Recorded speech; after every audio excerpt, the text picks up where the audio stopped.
आयुर्वेद आहार, क्योंकि उसके विषय में बहुत लोगों को भी नहीं पता होगा, कुछ लोगों को पता भी होगा क्योंकि 2-3 स्टेज से बोल भी चुकी हूँ। और संस्कार जो आहार में एक बहुत महत्व रखता है, जिसके कारण एक तरह से कहेंगे ना कि वो सीक्रेट साइंस है, नरिशमेंट और ट्रांसफॉर्मेशन, माने हम गुण बदल सकते हैं। तो उन दोनों पे बोलूँगी। तो सबसे पहले हम थोड़ी सी बात आयुर्वेद आहार पे करेंगे। आयुर्वेद आहार के बारे में जिनको नहीं पता उनको मैं पहले बताऊँ कि FSSAI में जो सबको पता है कि फूड के लिए मानक हैं, उसमें अब हमारे आयुर्वेद आहार एक कैटेगरी आ रही है, इसी महीने में आ जाएगी। और उसके विषय में मैं आपसे थोड़ी सी बात करूंगी, बताऊंगी कि वो क्या है क्या नहीं है। आपको पता है कि हमारे देश में, क्या पूरे वर्ल्ड में बहुत सारी प्रॉब्लम है कि बहुत बच्चों का वेट माल न्यूट्रिशन के कारण कम होता है, और या तो वो बहुत ओबेज हो जाते हैं, वो भी एक तरह से माल न्यूट्रिशन है कि बहुत सारी गलत चीज़ें खाते हैं इसलिए ओबेज हो जाते हैं। तो इस तरह के एनीमिया की बहुत बड़ी प्रॉब्लम है। ये पूरे वर्ल्ड की प्रॉब्लम है, पर उसमें भी अपने देश में उसकी और ज़्यादा प्रॉब्लम है। और एक तरह से कुछ आंकड़े जो हैं अभी के लेटेस्ट कि 2019 से 2024 वाले, वो आप जब देखोगे तो आपको ध्यान आ जाएगा। पहले तो फूड इनसिक्योरिटी से पीड़ित इतने सारे लोग हैं, 335 मिलियन है ना, और बहुत सारे बच्चे स्टेंटिंग वाले भी हैं, फास्टिंग वाले भी हैं, ओवरवेट, और उसके साथ अपना डायबिटीज़, एनीमिया, बहुत सारी प्रॉब्लम से जूझ रहा है देश अपना। और उसके कारण मैंने एडल्ट में देखेंगे तो डायबिटीज़ और एनीमिया, और चिल्ड्रन में माल न्यूट्रिशन और एनीमिया दोनों मैक्सिमम देखने को मिलता है। ये सब उसके आंकड़े जस्ट आपको ध्यान आए इसलिए, बाकी ये सबको पता है कि क्या चल रहा है और कितना है, सब इंटरनेट पे आपको अवेलेबल है ये सब। अब ये जो है गैप कहाँ है ना, गैप कहाँ है दोनों के बीच में, कि जो डाइट खाते हैं हम, जो आहार हम खाते हैं, वो अच्छे से जो न्यूट्रिशन चाहिए वो नहीं होता है उसमें। मैंने खाते, बहुत लोग बहुत कुछ खाते भी हैं, ऐसा नहीं है कि सब भूखे ही रहते हैं, बहुत कुछ खाने को मिल रहा है मगर वो सही खाना नहीं मिल रहा है। और अगर हम आयुर्वेद की दृष्टि से कहेंगे तो खाए चाहे कुछ भी, मगर अग्नि अगर अपना सही नहीं है तो बिना अग्नि के वो पचेगा ही नहीं, और जब तक पाचन नहीं होगा तो वो एब्जॉर्ब नहीं होगा और कुछ शरीर को उसका न्यूट्रिशन नहीं मिलेगा। तो इसलिए हमें ये ध्यान देने की ज़रूरत है कि उसका न्यूट्रिशनल कंपोजिशन है वो अच्छे से हो, और उसका जो पाचन है उसके लिए भी हम कुछ न कुछ दें, क्योंकि जब तक अग्नि सही नहीं होगा तब तक वो अच्छे से पाचन नहीं होगा। तो और उसके लिए एजुकेट करने की भी ज़रूरत है, क्योंकि लोगों को पता ही नहीं है कि सही खाना क्या है। अब अपने आयुर्वेद में आहार पे बहुत कुछ दिया हुआ है, और कब किसको क्या खाना, दिनचर्या है, ऋतुचर्या है, माने सीज़न के अकॉर्डिंग, देश के अकॉर्डिंग बहुत कुछ अपने वहाँ अलग अलग दिया है, जो लोगों को अवेयर करने की ज़रूरत है, क्योंकि लोगों को पता ही नहीं है कि कहाँ रहते हैं तो क्या खाना चाहिए और किस ऋतु में क्या खाना चाहिए। आप देखो आज पूरा उल्टा सीधा चलता है कि दिसंबर जनवरी में भी लोग तरबूज खा रहे हैं ठंड के सीज़न में, और गर्मी के सीज़न में अमरूद खा रहे हैं। इस तरह का बहुत कुछ उल्टा सीधा चलता है, क्योंकि लोगों को ये पता ही नहीं है कि क्या खाना चाहिए, क्या सही है क्या गलत है। तो सीजनल और रीजनल दोनों चीज़ें आयुर्वेद की दृष्टि से बहुत इम्पोर्टेंट हैं और दोनों को ध्यान देने की ज़रूरत है और अवेयरनेस की ज़्यादा ज़रूरत है। तो हम सब आयुर्वेद वालों का ये फ़र्ज़ है कि हम ज़्यादा से ज़्यादा लोगों को इन सब चीज़ों के लिए अवेयर करें। अब न्यूट्रिशन के लिए ग्लोबल हेल्थ के बहुत सारे इनिशिएटिव्स हैं। उसमें यूएन ने भी किया है, इंडिया में भी पोषण अभियान और आयुर्वेद भी आयुष मिनिस्ट्री भी कर रही है। आयुर्वेदा डे में भी ये थीम रखी थी कि आयुर्वेदा फॉर न्यूट्रिशन। बहुत प्रयास चल रहे हैं मगर फिर भी जितना चाहिए उतने रिजल्ट नहीं मिल रहे हैं। हर तरह से प्रयास सरकार के भी चालू हैं मगर रिजल्ट नहीं मिलते हैं। तो न्यूट्रिशन का रोल वैसे सबको पता है कि न्यूट्रिशन क्यों चाहिए हमारी इम्यून सिस्टम अच्छी करने के लिए और सेफ प्रेगनेंसी, क्योंकि अपने वहाँ डेथ भी बहुत है चाइल्ड की, उन सब के लिए अगर हमें, और नॉन कम्युनिकेबल डिजीज़ अभी उस बहुत बढ़ गए हैं कि हाइपरटेंशन, ओबेसिटी, डायबिटीज़, ये सबको आपको देखने को मिलेगा। माने इतना रेशियो बढ़ रहा है अपने देश में फास्ट, तो उन सब के लिए ठीक से न्यूट्रिशन वाला आहार खाना बहुत इम्पोर्टेंट है। अब सस्टेनेबल लाइफ के लिए मैंने आयुर्वेद क्या कहता है कि वर्ण, प्रसाद, तुष्टि, पुष्टि, बल, मेधा, सबके लिए अन्न इम्पोर्टेंट है और अन्न सही होना इसीलिए ज़रूरी है क्योंकि हमारा उत्साह, स्मृति, मैंने एक तरह से आहार प्रियनो कहा है कि हमारी जान है, आहार के बिना कुछ नहीं है। और त्रिउपस्तंभ में भी आहार सबसे पहले ही आता है। तो अब ये अपने एक्ट एंड रूल्स आहार के ऊपर जितने बने हुए हैं अलग अलग। फिर जो FSSI है उसमें कैटेगरीज बनी हुई हैं। तो health supplement, nutraceuticals, food for special dietary purpose, food for special medical purpose, food with added probiotics, food with added prebiotic ingredients, specialty food containing plants and botanicals. Botanicals means एक तरह से आप देखोगे जब botanicals की 400 की list है वो पूरे आयुर्वेद के अपने औषधि द्रव्य ही ज़्यादातर उसमें आपको मिलेंगे मैक्सिमम। नोवल फूड, और उसके बाद अब नई कैटेगरी आ रही है वो है आयुर्वेद आहार। अब आप लोगों को लगेगा कि आयुर्वेद आहार ये क्या हुआ, है ना। पहले तो कि आयुर्वेद आहार की हमें ज़रूरत क्यों पड़ी, है नया जो आ रहा है।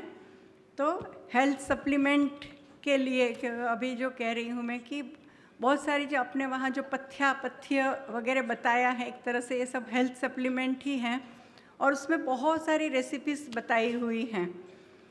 और मार्केट में आज आयुर्वेद के नाम पे बहुत चीज़ें आ रही हैं उल्टी सीधी, तो उसको थोड़ा स्टैंडर्डाइज करना, उसको थोड़ा रेगुलेट करना बहुत ज़रूरी है क्योंकि आयुर्वेद के नाम पे कुछ भी आता है और उससे कहीं ना कहीं हमारे साइंस को धब्बा लगता है जब गलत चीज़ें बाज़ार में आ जाती हैं और प्रमोट हो जाती हैं।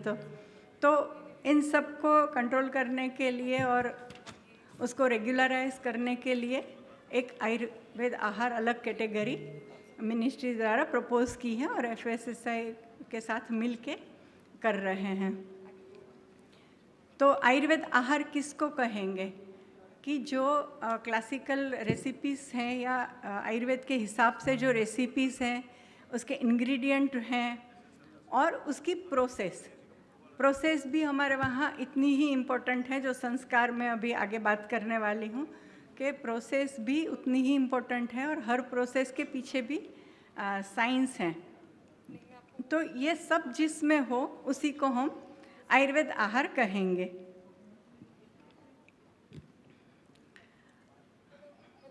तो आयुर्वेद आहार है तो रेगुलेटेड बाय FSSR, जो इनका FSSI ये वालों का ही है।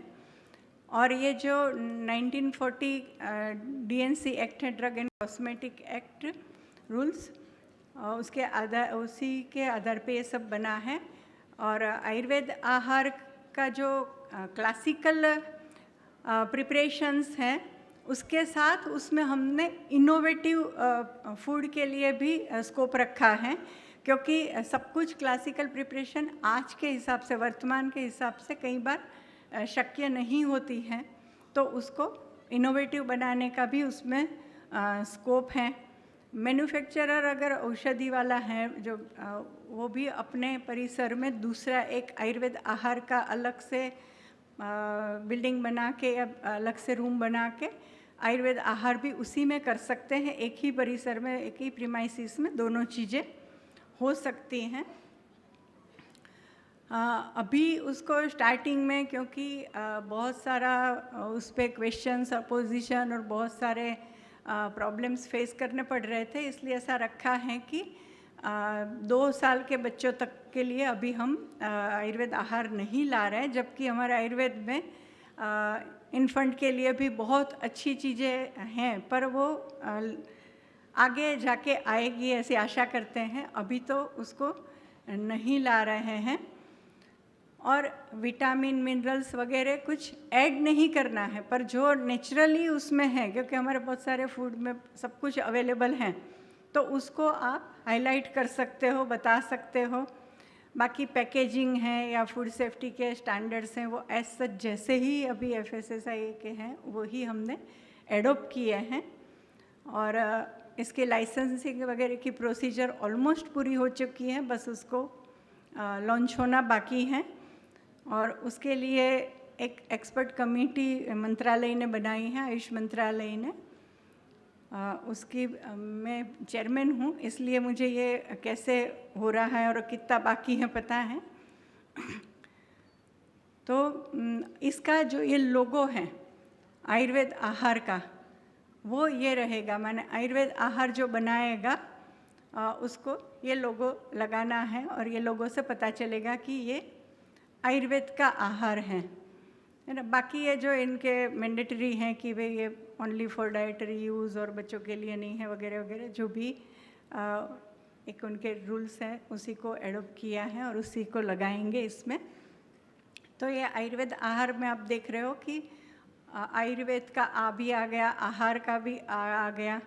ऊपर पत्तियां हैं जो प्लांट बेस्ड, और उससे पता चलता है कि ये हर्बल हैं। तो ये प्रयास किया है कि जो लोगो है उसमें भी सब कुछ आ जाए। तो ये आयुर्वेद आहार का लोगो है। इसमें जो ड्रग एंड कॉस्मेटिक एक्ट में जो बुक्स हैं हमारी लिस्टेड, उसी को अभी हमने लिया है। उसमें से 68 बुक्स हैं। उसमें जितनी आहार रेसिपीज़ हैं उसको क्लासिकल में लिया है, और उसको बना के कोई भी कभी कहीं भी बेच सकता है अच्छे से।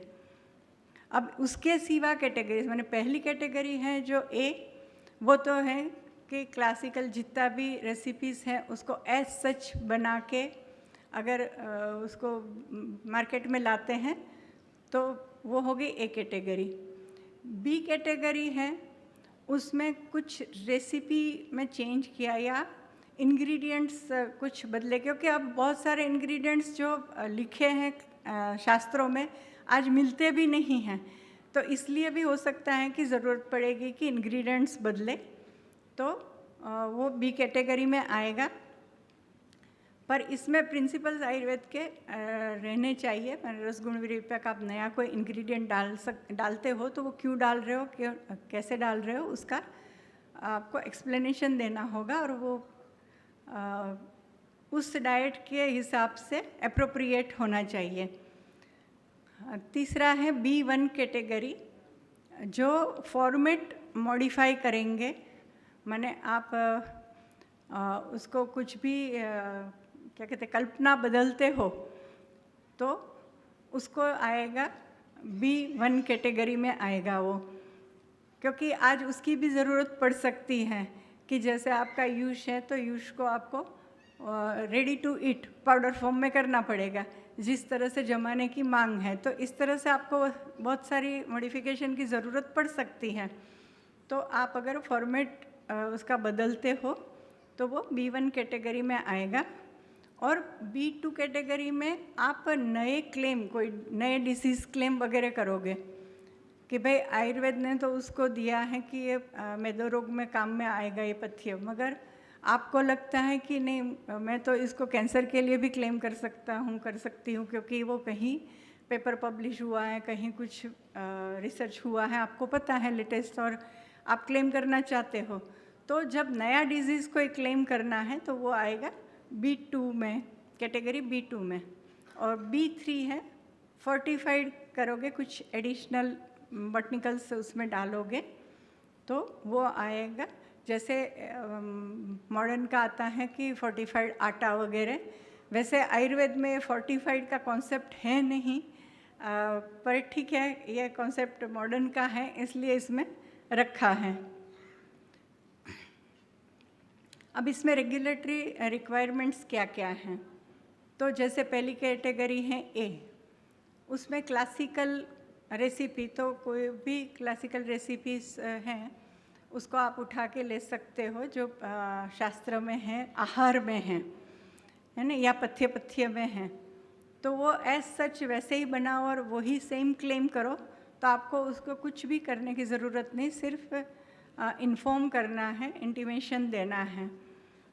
दूसरा है B कैटेगरी, जो टेक्स्ट का रेफरेंस तो होगा मगर हो सकता है कुछ बॉटनिकल्स आप उसमें मैंने आपको कोई इंग्रेडिएंट्स बदलने पड़ रहे हैं नहीं मिलने के कारण, या स्वाद के लिए कभी भी कुछ भी बदलना है तो आप कर सकते हो। उसके रिलेटेड उसके सेफ्टी और उसके पेपर आपको अगर पब्लिश्ड हैं और वो आप अगर दिखाते हो तो चलेगा, और उसको प्री अप्रूवल लेनी पड़ेगी। फिर तीसरा है B1 कैटेगरी, तो उसमें आप कुछ फॉर्मेट बदल रहे हो तो आपको उसके पब्लिश लिटरेचर कि आप किसी चीज़ को पाउडर फॉर्म में कर रहे हो, कुछ कर रहे हो, तो उसके रिलेटेड कोई भी पब्लिश्ड लिटरेचर है वो बताना पड़ेगा और प्री अप्रूवल लेनी पड़ेगी। B2 जो है उसमें क्योंकि आप डिजीज़ क्लेम कर रहे हो अलग से, जो कहीं दिया नहीं है शास्त्र में, तो उसमें आपको क्लिनिकल स्टडी, सेफ्टी स्टडी, ये सब करके दिखाना पड़ेगा, उसके डेटा देने पड़ेंगे। और B3 है, उसमें भी आपको सेफ्टी स्टडी वगैरह का डेटा देना पड़ेगा, तब जाके उसको कर सकते हो। अब जो एडिटिव्स, प्रिजर्वेटिव्स, ये सब हैं, अभी जो सेफेस्ट हैं और FSSAI में चल रहा है, उसी में से कुछ हमने एडोप्ट किए हैं। उसमें आप लोग और इतने सारे यंगस्टर्स बैठे हैं, आप अगर नए एडिटिव्स, प्रिजर्वेटिव्स, कलर्स जो प्योर हर्बल हो ऐसे ढूंढ के दे सकते हो तो ज़रूर दीजिए। इसमें एडिशनल हम एडिशन कर सकते हैं और इसको ला सकते हैं अच्छे से। तो मैं आप सबको आह्वान करती हूँ कि आप किसी के भी पास कोई भी अच्छा आइडिया है इस विषय में, या किसी को जानकारी है, कुछ चीज़ें ट्रेडिशनली भी बहुत सारी प्रिजर्वेटिव वगैरह हमारे आयुर्वेद में चलते हैं, अगर उसमें से जो पता है आप अगर हमको देंगे तो हम इसमें ऐड करेंगे, चाहेंगे कि हम प्योर आयुर्वेद इसको और बनाएं। अब एक ये सब जब आयुर्वेद आहार की बातें हुई, सब हुआ, और ये हुआ कि हमारी जो 68 बुक्स हैं उसमें से हम कोई भी आहार बना सकते हैं। फिर ये हुआ कि भाई अगर आयुर्वेद का छोड़ के कोई बाहर का भी इसमें तो आ सकता है, फूड इंडस्ट्री वाला, तो उनको कैसे पता चलेगा कि, क्योंकि हमारी कोई बुक ऐसे आहार की अलग तो होती नहीं है, हमारे तो पथ्य भी हैं, चिकित्सा भी हैं, सब कुछ एक में है, तो उनको कैसे पता चलेगा कि भाई ये आयुर्वेद आहार है या नहीं है, या ये आहार है या नहीं है। और कहीं कोई औषधि बना दे और क्लेम करे कि भाई आपके 68 बुक में था इसलिए हमने ये बना दिया, तो मुसीबत न हो ये सोच के मंत्रालय ने national institute of Ayurveda Jaipur को ये काम दिया था कि इसका एक कंपेडियम बना दिया जाए। तो वो काम बहुत अच्छे से नेशनल इंस्टीट्यूट ऑफ आयुर्वेदा ने किया है और इसके कंपेडियम बनाए, जिसमें पहले तो 1100 समथिंग रेसिपीज छाँटी थी वो 68 बुक से। फिर उसके बहुत सारे अलग अलग लेवल पे मीटिंगें की, एक्सपर्ट्स को सबको बुलाया और उसमें से जो भी लगा कि नहीं ये नहीं आ सकता आहार में, कहीं ना कहीं ये औषधि हो रही है या इस तरह का, या सेफ़ नहीं है, कहीं ज़्यादा खा ले तो दिक्कत हो सकती है, ऐसा जहाँ जहाँ जो लगा वो सब निकालते गए। ऐसा करके 700 रेसिपीज़ पे आ गए। उन रेसिपी का पूरे डिटेलिंग कंपेडियम बनाए हैं, उसमें अलग अलग पार्ट बन रहे हैं। तो 2 पार्ट तैयार हैं, एक तो इस पे इनकी FSSAI की साइट पे भी आ गया है, वेबसाइट पे भी है अवेलेबल, आप देख सकते हो, जिसमें पूरी रेसिपी रेफरेंस सब कुछ दिया हुआ है। तो वो इसीलिए बनाया एक तरह से रेफरेंस के लिए कि जो आयुर्वेद जगत का नहीं है उसको भी एक रेफरेंस पता चले। तो उसमें जैसे आपको ऐसे हम जब आयुर्वेद पढ़ते तो इतना ध्यान नहीं देते, पर जब इसको कैटेगराइज किया और अलग किया तब ध्यान आया कि कितनी चीज़ें हमारे पास हैं जो हम माने दे सकते हैं मार्केट को। तो उसमें जैसे औले हैं 24 मिले, कृष्णा, मांस रस के वैरायटी 10 हैं, मंथ हैं, मोदक हैं, यवागु हैं, पानक है, माने अलग अलग चीज़ें आयुर्वेद में और इतनी सारी मिलती हैं। उसको जब मार्केट में आएगी तभी समझ में आएगा, क्योंकि पहली दृष्टि में लोगों को लगता है कि आयुर्वेद में क्या माने अलग होगा और क्या आयुर्वेद आहार हम अलग लाएंगे जो फूड इंडस्ट्री लाती है उससे। मगर जब आप इसको देखोगे तो आपको ध्यान आएगा कि हमारे पास बहुत ऐसी चीज़ें हैं जो कॉमन फूड इंडस्ट्री में नहीं हैं, हम उससे अलग कर सकते हैं और पथ्य को हम अच्छे से मार्केट में ला सकते हैं। कुछ मैं उसके उदाहरण दूंगी आपको जस्ट आइडिया के लिए, कि जैसे ये हैं आम्रादि हिम, है ना। तो अब इसमें हम पना, तो आम पना बहुत लोग बनाते हैं, पूरे देश में शायद बनते ही हैं अलग अलग, पर उसमें जामुन डाला हुआ है, उसके साथ जामुन भी मिक्स किया है। अब आप सोच लीजिए कि कितना अच्छा टेस्ट बनता होगा इसका। और ये बहुत अच्छा न्यूट्रिशन देता है और कूलिंग इफ़ेक्ट बॉडी को देता है ना, हीट से बने लू वगैरह से बचाता है, एंटीऑक्सीडेंट भी है। तो आप ये, क्योंकि ये अपने शास्त्र में दिया हुआ है, आप ये सब क्लेम के साथ बाज़ार में ला सकते हो कि हम इस तरह से कोई ब्रेवरेज, है ना, कोल्ड ब्रेवरेज ला सकते हो बाज़ार में। ऐसे ही है ये तमन्ना तक्र।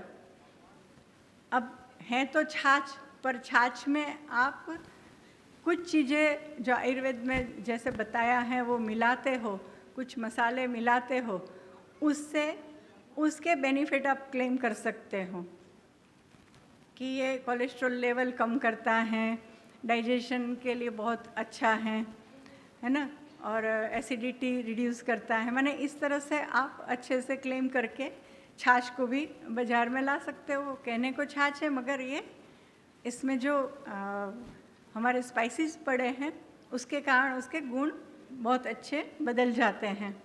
अब ये जैसे इसके पैकिंग वगैरह स्टैंडर्ड है ही मार्केट में, कि आपको फिर बहुत ज़्यादा कुछ सेल्फ लाइफ और उसका सोचने की ज़रूरत नहीं है, क्योंकि ये सब अवेलेबल है मार्केट में। आप उसी में अगर पैक करके देते हो तो जितना अभी बाज़ार में आ रहा है, जितनी सेल्फ लाइफ के साथ आप भी उसको दे सकते हो। ऐसे ये फ्लेवर्ड योगर्ट है ना, फ्लेवर्ड कर्ड, तो आयुर्वेद में इसकी भी बहुत सारी रेसिपीज़ हैं उसको भी आप ला सकते, ये भी मार्केट में आता है, मगर हम जब आयुर्वेद आहार में इसको लाएंगे तो हम इसके बेनिफिट को क्लेम कर सकते हैं।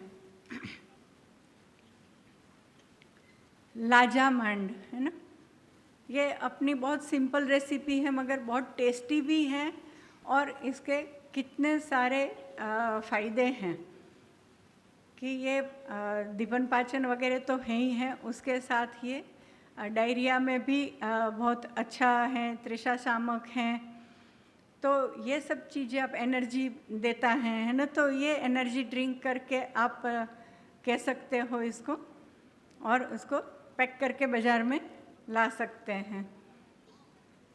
ऐसा करोंदा कांजी, आपको पता है कांजी वैसे ही बहुत सारे चीज़ों में यूज़ होती है, हमारे बहुत सारे डिजीज़ में कांजी का यूज़ है, तो इसको हम उस तरह से क्लेम करके अच्छे से मार्केट कर सकते हैं। कृष्णा खिचड़ी, उसको भी रेडी टू ईट करके बाज़ार में ला सकते हो, जो हमारे बहुत सारे पथ्यों में आता है कृष्णा, जिसमें हम यूज़ कर सकते हैं। ऐसा ब्राह्मी शरबत तो आप सोचो कि ब्राह्मी शरबत अगर मार्केट में आता है तो कितना उठेगा, क्योंकि ब्राह्मी आजकल बहुत पॉपुलर है और सबको पता है कि ब्राह्मी कहाँ यूज़ होती है ना, तो ब्राह्मी शरबत अगर हम देते हैं तो बहुत अच्छा उसका यूज़ है और बहुत अच्छा मार्केट कर सकते हैं। फिर ये अमृतप्राश शिखर निवान से अपना श्रीखंड, जो श्रीखंड है उसी को थोड़ा सा इसमें चेंज किया है और मरीच वगैरह डाला है बस।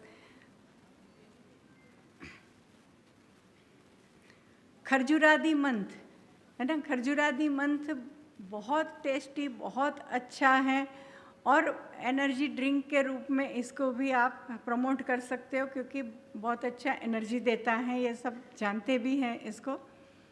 कुष्मांड अवले ना, कुष्मांड अवले को आरएवी ने तो बहुत अच्छे से कुष्मांड जैम करके प्रमोट किया हुआ है और बहुत अच्छे से उसका मैंने टेस्ट भी इतना अच्छा है, और ब्रेड के साथ जैम के रूप में कुष्मांड अवले खा सकते हैं और उसके साथ उसके बहुत सारे बेनिफिट हैं जिसको आप क्लेम कर सकते हो।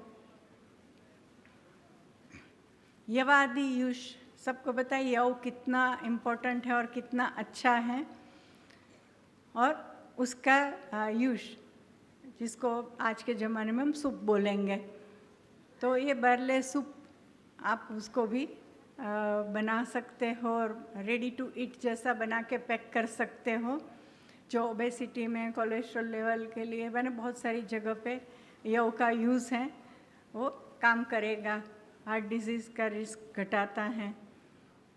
नारिकेल योग, वो एक तरह से नारियल के लड्डू हैं है ना, तो इसको भी अच्छे से बना के ला सकते हैं बाज़ार में। अब आयुर्वेदा फॉर अचीविंग SDG 2 है ना, जिसके लिए अभी सरकार खूब प्रयास कर रही है कि ज़ीरो हंगर हो जाए, 2030 तक टारगेट है कि अपने देश में सबको सफिशिएंट न्यूट्रिशन मिले और ज़ीरो हंगर हो जाए। तो उसके लिए हम आयुर्वेद आहार लाके उस प्रयास में थोड़ा सा मदद कर सकते हैं। तो अपने PM आयुर्वेद को क्योंकि बहुत बढ़ावा भी दे रहे हैं, अपने ट्रेडिशन जितनी भी हैं उसको बढ़ावा दे रहे हैं, तो उनका भी ये कहना है कि from the plants to your plate, from matters of physical strength to mental well-being, the impact and influence of Ayurveda and traditional medicine is immense. तो हम सब भी प्रयास करेंगे कि इसमें हम भी कुछ अपना योगदान दें, और आप में से इतने सारे यंगस्टर्स बैठे हैं तो मुझे लगता है कि कोई ना कोई तो स्टार्टअप ऐसे शुरू कर सकता है आयुर्वेद आहार के, जो अच्छे से मार्केट में आएगा और आयुर्वेद को भी प्रमोट करेगा और एक तरह से हमारे देश के स्वास्थ्य के लिए भी अच्छा होगा। अब जो मैं कह रही थी संस्कार, करण संस्कार प्रोसीजर है ना, माने कोई भी चीज़ हम घर में बनाते हैं, आप माने आयुर्वेद तो पूरे घर घर में है और हमारे हर खाने की जो ट्रेडिशन है उन सब में आयुर्वेद है और सबके पीछे आयुर्वेद है, साइंस छुपा हुआ है। हम सिंपल चीज़ें घर में जो बनाते हैं कि हम कद्दू की सब्जी छौंकते हैं तो मेथी डाल के, मेथी और हींग से छौंकते हैं, सबकी मम्मी ऐसे छौंकती होगी, पर ये नहीं पता होता कि ऐसा क्यों, मेथी से ही क्यों छौंकते हैं, है ना। हम कई बार कह देते हैं कि यार इसमें मेथी मत डालो ना, कड़वी लगती है, उसको हटाओ, दूसरा करो, पर उसके पीछे साइंस छुपा हुआ है ना कि कद्दू है वो अच्छा मेद्य है, अच्छा न्यूट्रिशियस है, मगर वो वातकर हैं, तो उसका वातकर गुण को हम शमन करने के लिए उसमें हींग और मेथी का छौंक लगाते हैं। अरबी खाते हैं तो अरबी अजवाइन से छौंकते हैं घरों में, ये मम्मी दादी करती है इसलिए बाकी लोग भी करते हैं, पर कोई सोचता नहीं है कि ऐसा क्यों है। वो इसलिए है कि अरबी है, अगर हम ज़्यादा खा लेते हैं तो मरोड़ करती है, तो अगर हम अजवाइन से छौंकते हैं तो अजवाइन एंटीस्पाज्मोडिक है, मरोड़ को रोकता है और पेट दर्द नहीं होने देता, तो इसलिए अजवाइन से छौंकते। तो ये सब संस्कार हैं और ये संस्कार हमारे लिए बहुत इम्पोर्टेंट है, संस्कार का ध्यान रखना बहुत ज़रूरी है।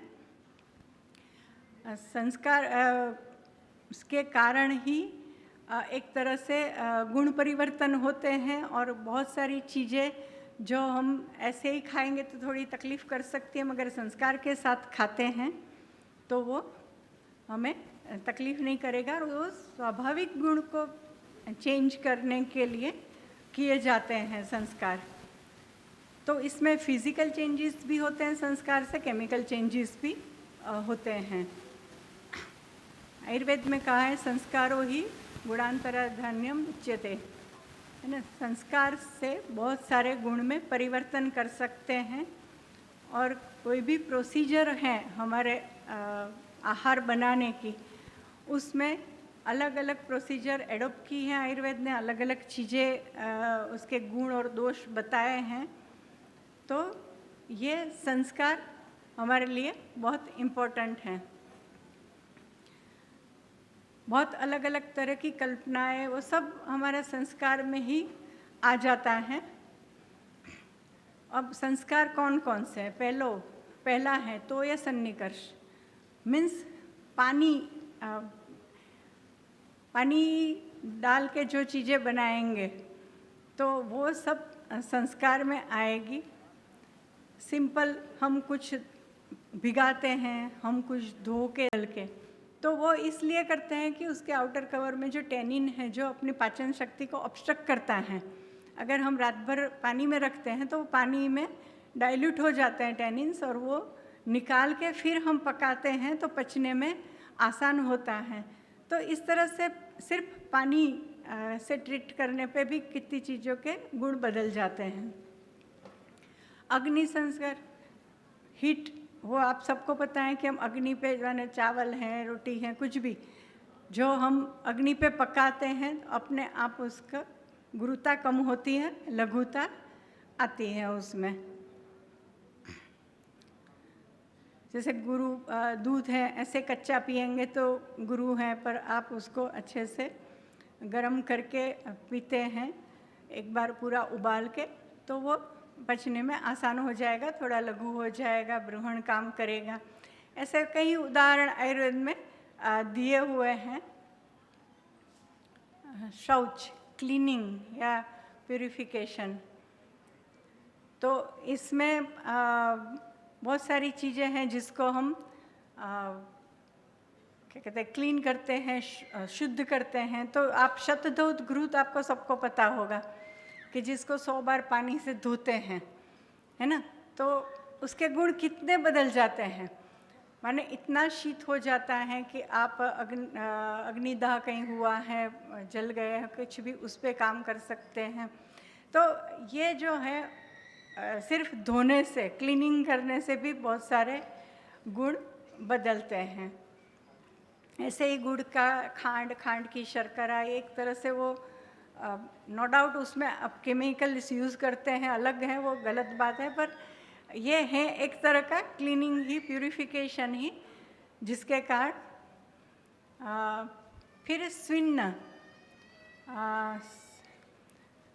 स्विन्न माने स्टीम्ड, है ना। स्टीम देने से भी बहुत सारी चीज़ों के गुण परिवर्तन होते हैं। बहुत सारी चीज़ें स्टीम करके हम खाते भी हैं, जैसे आप जो स्प्राउट्स हैं, स्प्राउट्स हम खाते हैं, अगर उसको स्टीम करके खाते हैं तो वैसे आयुर्वेद स्प्राउट खाने को मना कर रहा है कि नहीं खाना चाहिए, विरूढ़न, उससे वात पित्त बढ़ता है वगैरह। पर अगर आप स्टीम करके उसको खाते हो तो वो उसका डाइजेशन इजी हो जाता है और वो आप खा सकते हो, तो उसके आपको बेनिफिट्स भी मिलते हैं।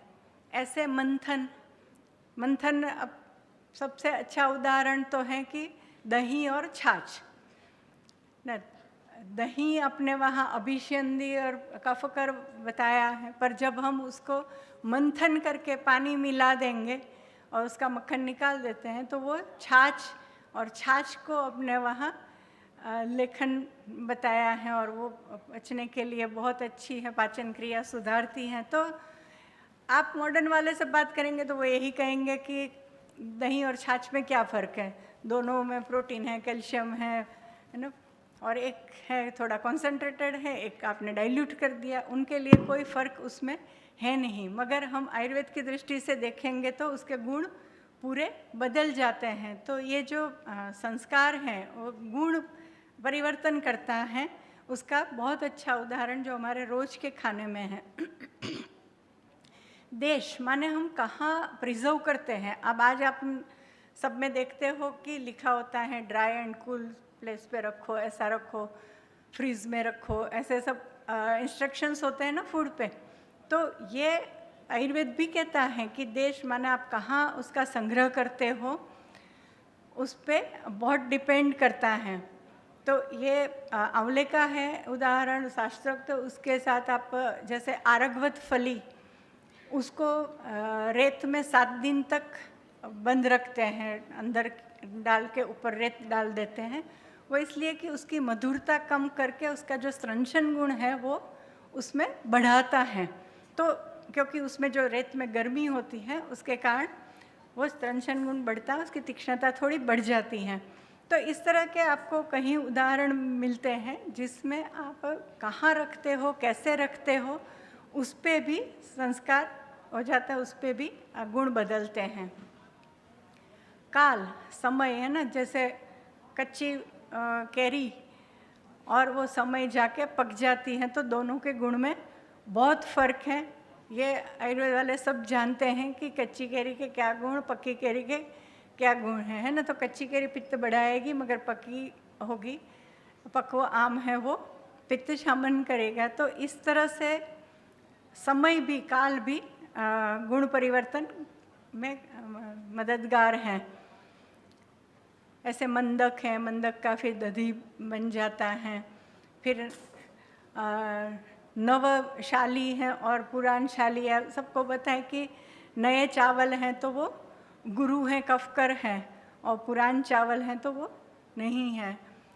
ऐसे गुड़, घी, मधु, बहुत सारी चीज़ें अपने वहाँ हैं जिसका समय के साथ उसमें गुण में परिवर्तन होता है। तो काल भी उतना ही इम्पोर्टेंट है ना। और जैसे विडंग, पिपली, मधु, घी, ये सब के लिए तो कहा ही है शास्त्र ने कि पुरान ही लेना चाहिए, 1 साल बाद ही उसको उपयोग करना चाहिए। घी नव घृत और पुरान घृत, उसके दोनों के उसमें माने जब पुरान हो जाता है तो वो पूरा मेडिकेटेड हो जाता है और उसके फिर बहुत सारे डिजीज़ में यूज़ कर सकते हैं घी को। ऐसे वासन, बर्तन का भी उतना ही इम्पोर्टेंस है,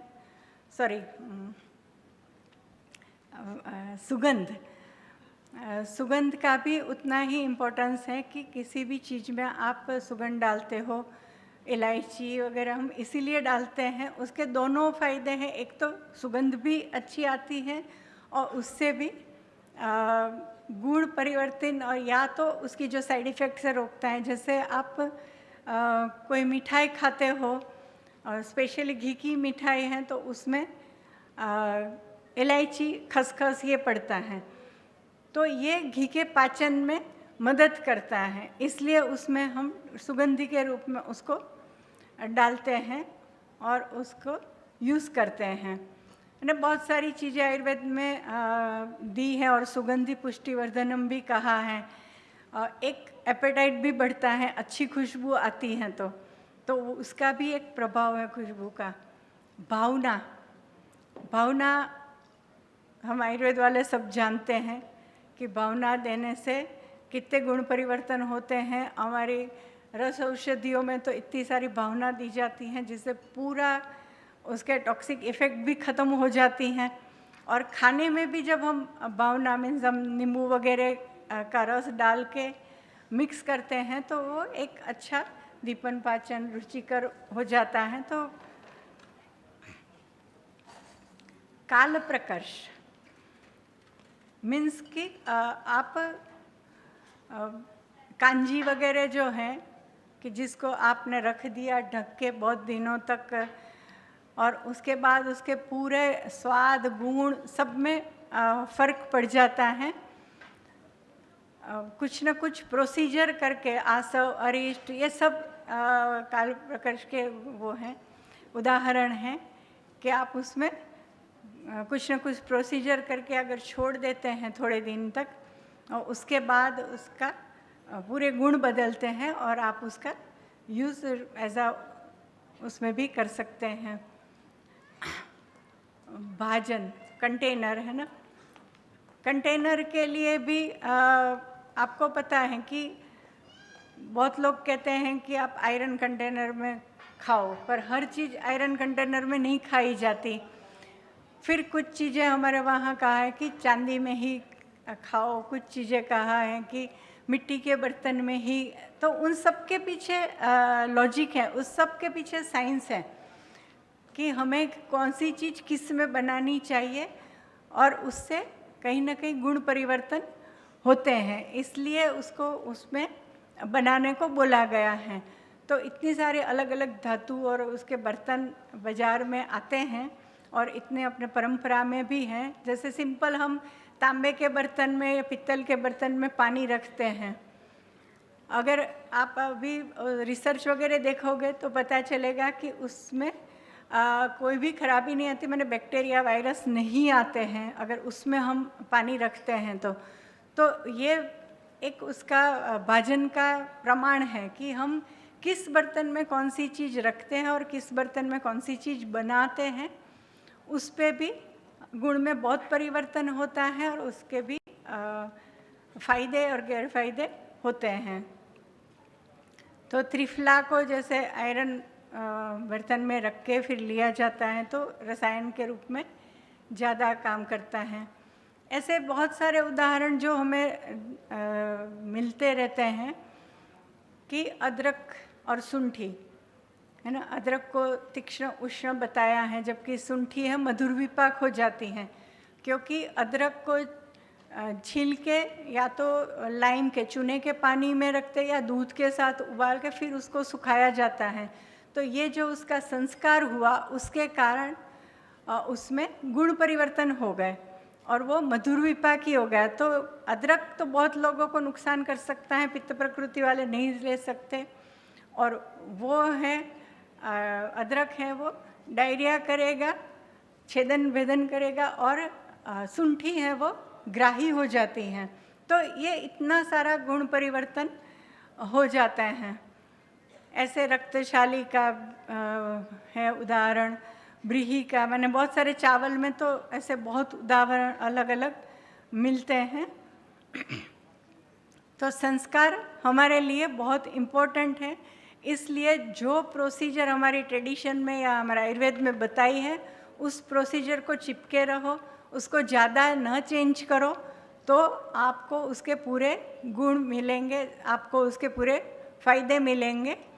तो संस्कार, जब हम आयुर्वेद आहार की भी बात कर रहे हैं तो संस्कार इतने इम्पोर्टेंट हैं और उस चीज़ को इंक्लूड रखना है, उसको बदलना नहीं है। हम कोई चीज़ बाज़ार में लाना चाह रहे हैं या मार्केट में आएगी तो उसके ज़्यादा संस्कार न बदले, हमारे मूलभूत सिद्धांत न बदले, वो बहुत इम्पोर्टेंट है।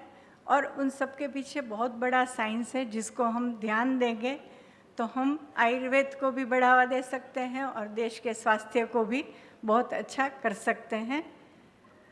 सबने अच्छे से मुझे सुना और यहाँ मुझे आमंत्रित किया, उसके लिए एसोसिएशन की मैं धन्यवादी हूँ और आप सबकी भी धन्यवादी हूँ। नमस्कार, धन्यवाद।